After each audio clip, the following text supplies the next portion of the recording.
Hi guys, another message about analyzing your heart and making sure that you have good motives, good intentions when it comes to everything that you do.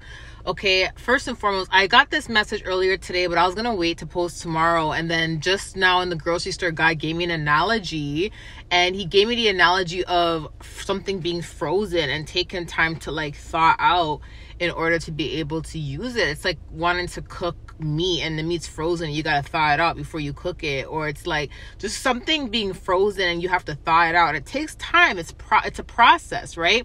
And in order for it to be thawed out, like it has to be in a warm place, like whether it's your kitchen or your in your home or whatever, it has to be in a warm place for the ice to actually melt it.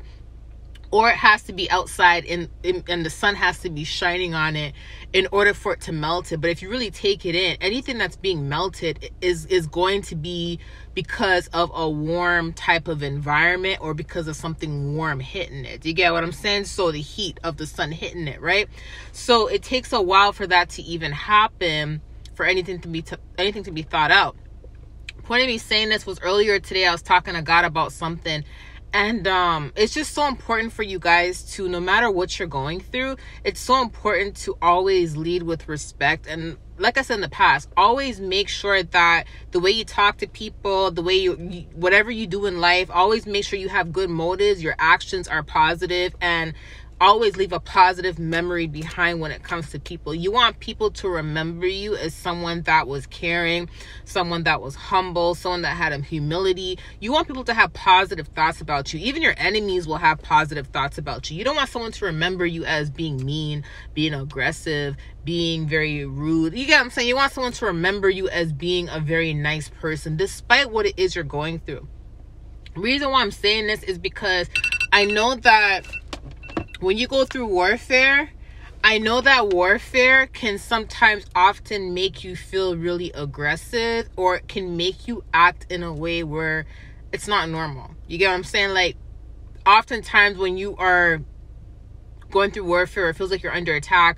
Oftentimes you may be very sad and you may not want to do anything, and you may be very snappy. Like, you may snap at people and be angry. And you have to remember something: people on the external won't understand that you're going through warfare.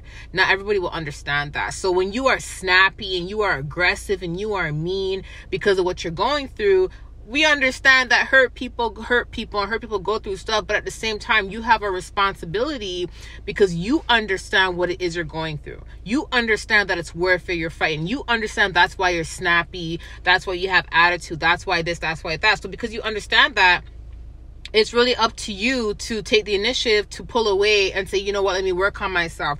Let me pray. Let me fast. Let me get my heart back on track before I interact with people in the outside world. Because you don't want people to have that mentality that, or that have that persona of you and thinking that you are always a negative person or a mean person, and they won't understand it's because of the warfare. Do you see what I'm saying? But this is what they do when they do rituals and all that stuff. When they attack you, it's like they do it so you're miserable. So you're miserable, you're frustrated, and then you take it out on people that don't understand, and then people look at you that way.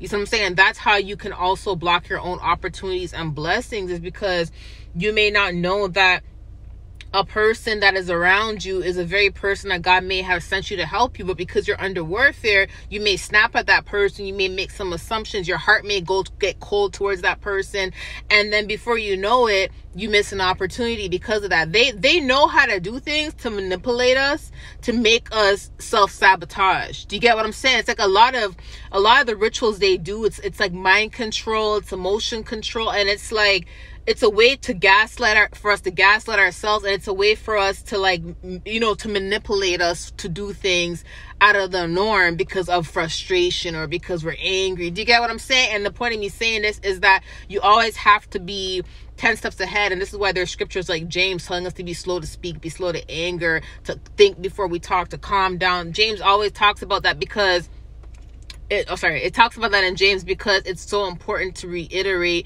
your words, your actions, to analyze things before doing it. And if you know, as a human being, as a child of God, like, wow, I'm going through something spiritually, it's up to you to be on your P's and Q's, and to know, okay, now I have to be careful of how I talk to people, how I act, because I know I'm under attack in this very moment, and I know I need a cleansing. I know my heart's not in the right place. So it's just up to you to have that responsibility, and to, pay attention to the things that you're doing. Okay.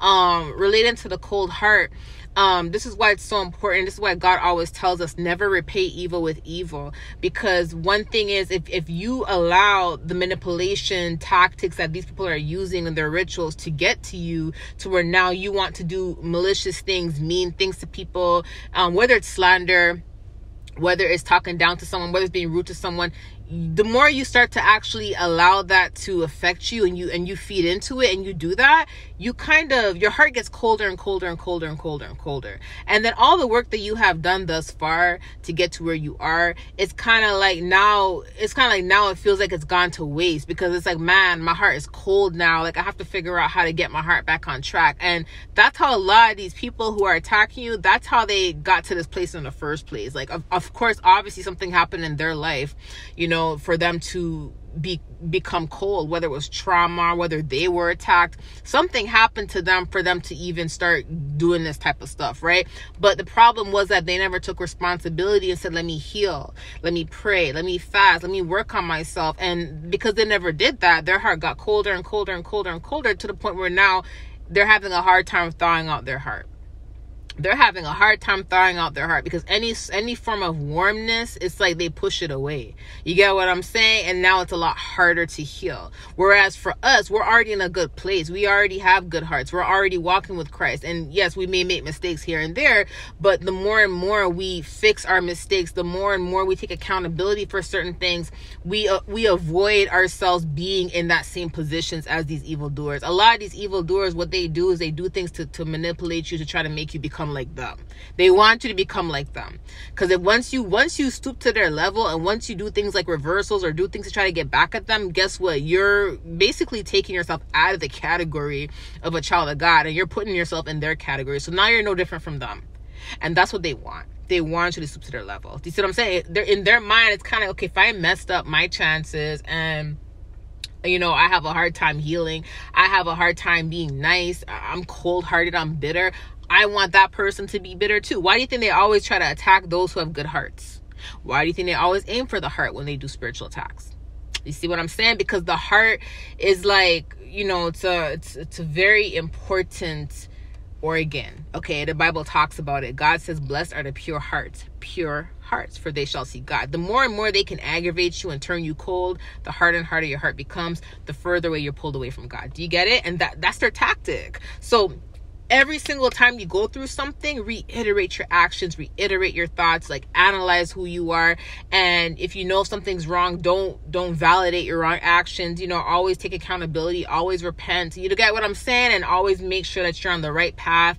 And I'm telling you, God will bless you even more. And don't let these people get you to stoop to their level, because a lot of people are like, oh my gosh, I want to retaliate, revenge, I have resentment. Do not let these people get you to their level. Do not let people get you so cold-hearted to the point where now they're pulling you away from God, to the point where now you start to hate people, you start to hate the world, to the point where now you are looking for people to pick on, to the point where now you're looking for drama and looking for people to slander because you're not happy with yourself.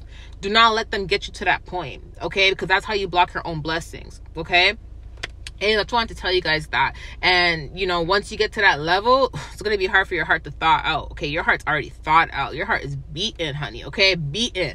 So, continue to be good. Continue to be authentic. Continue to trust God and walk with God. And just remember, be good. Just continue to be good. Okay. I love you guys. Bye.